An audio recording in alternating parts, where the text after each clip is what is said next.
Blago onima koji riječ Božju zadrže u dobru i plemenitu srcu i donose rod u ustrajnosti. Aleluja, aleluja, aleluja.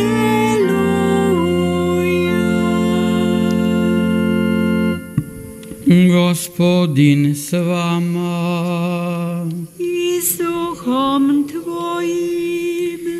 Čitanje Svetog Evanđelja po Mateju. Slava tebi, Gospodine. U ono vrijeme dozva Isus 12 svojih učenika i dade im vlast nad nečistim dusima, da ih izgone i da liječe svaku bolest i svaku nemoć. A ovo su imena 12 apostola.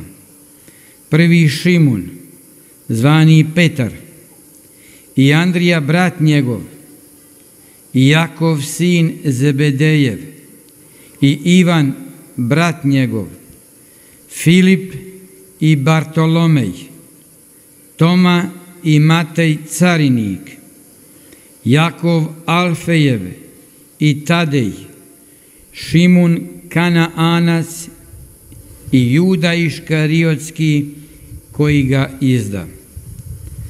Tu 12 posla Isus, uputivši ih k poganima ne idite i ni u koji samarijski grad ne ulazite. Pođite radije k izgubljenim ovcama doma Izraelova. Putem propovjedajte, približilo se kraljestvo nebesko. Riječ Gospodnja. Slava tebi, Kriste. Po riječima Svetog Evanđelja uništili se naši grijesi. 이 세상에 존재하는 악령의 힘, 저는 수십 년 동안 사제로 살아오면서 이 주제에 관해서 단 한 번도 강론을 해본 적이 없습니다.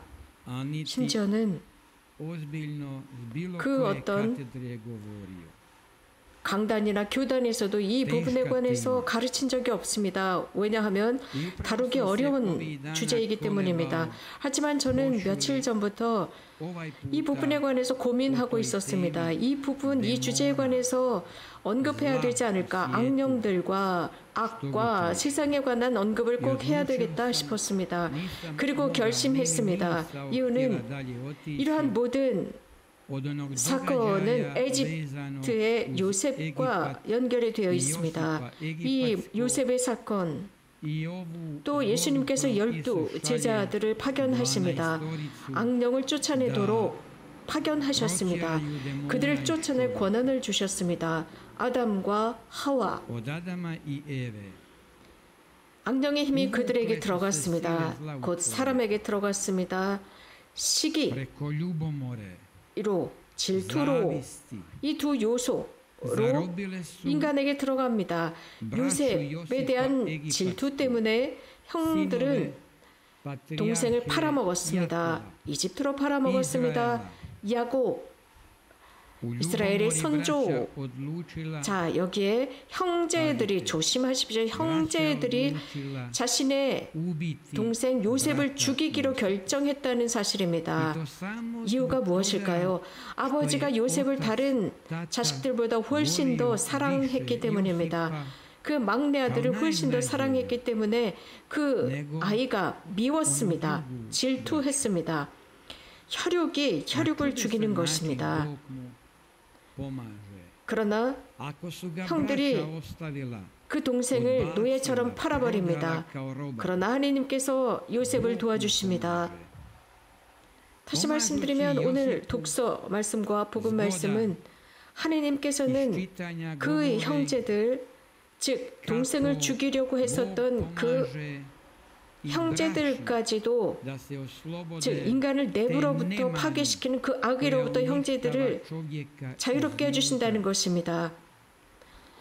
이러한 악은 악령이 우리들을 파괴하는 것이 아니라 우리들 주변에 있는 사람들끼리 서로 파괴한다는 것입니다. 에집트의 관리가 됩니다. 그러나 그 형들은 자신의 동생 요셉이 거기에서 관리인이 된 줄 모릅니다. 하느님께서는 악으로부터 그들을 자유롭게 하셨습니다. 악이라고 하는 것은 질투가 그들 안으로 들어가면서 악이 드러납니다. 악의 힘, 악령의 힘이 그들을 지배했습니다. 아담과 하와의 마음에서부터 시작되었습니다. 유감스럽게도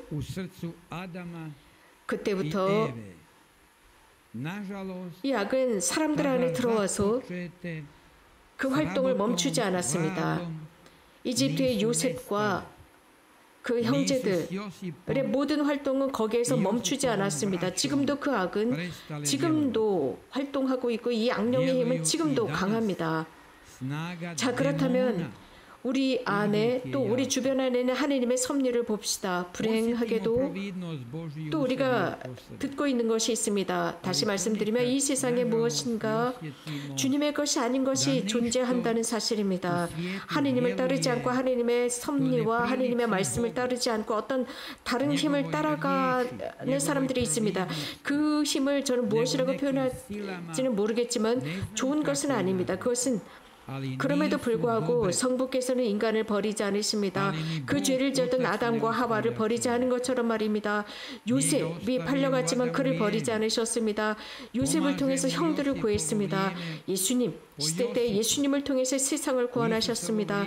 예수님께서는 12 제자들에게 더러운 영들을 쫓아낼 수 있는 권한을 주셨습니다. 이것은 우리 시대에도 마찬가지입니다. 사람을 악령의 힘으로부터 해방시키는 것입니다. 복음은 분명하게 우리에게 들려주고 있습니다.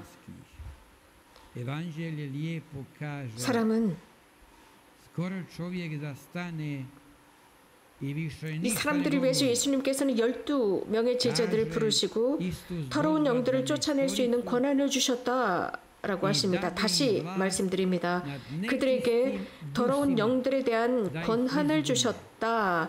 쫓아낼 수 있는 권한을 의미합니다.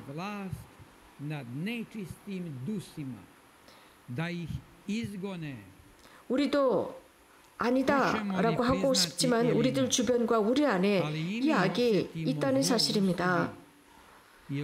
자주 모든 사람과 모든 세대, 세상 곳곳에 이런 악령의 힘이 파괴를 노리고 있습니다. 선을 파괴하고 특히 이런 선이라고 하는 것은 성부께서 인간의 마음에 심어주신 그 선, 착함을 파괴하고자 합니다. 자비하신 아버지, 자비의 원천이신 그분께서 우리들 안에 심어주신 착함입니다. 그렇기 때문에 악은 하느님 아버지 곁에 있을 수가 없습니다. 인간이 지닌 그 착함 강해지길 원합니다. 그러나 이 악령은 더욱 그러면 그럴수록 사람 안에 침투해두려고 하지만 하느님의 그 착하심 선 앞에서 그들은 스스로 쫓겨날 수밖에 없습니다. 선이 있는 곳에 악이 함께할 수가 없습니다. 그 힘과 권한, 그 능력, 그 능력과 힘이 이 세상을 지배하고 있습니다. 악의 힘입니다. 그래서 이 악령은 어떤 플래시처럼 사라집니다. 플래시가 한번 터졌다 꺼지는 것처럼 이 악령도 하느님의 선 앞에서 플래시처럼 사라질 것입니다. 이집트로 끌려갔던 요셉은 악에 의한 것이었습니다. 예수님께서는 그 악에 의해서 나무 십자가에 매달리셨습니다. 뿐만 아니라 악령은 그럼에도 불구하고 지금까지도 그 악령은 존재하고 있습니다. 완전히 사라진 것이 아닙니다. 여러분 기억해 보십시다. 골고타에서 그 십자가에 묶였었던 두 명의 도둑 중에 한 명만 예수님의 선을 알아보았습니다. 그 예수님의 왼편에 묶였던 그 도둑은 악 자체였습니다. 그런데 그 악은 우리들 주변에 있습니다. 누군가를 집어삼키려고 구물문 사자처럼 돌아다니고 있습니다. 현대인은 도움을 필요로 하고 있습니다. 사람은 도움을 받아야 할 처지에 있습니다. 이집트로 끌려간 요셉은 자신들을 팔아버린 형들을 향한 미움 속에 살지 않았습니다.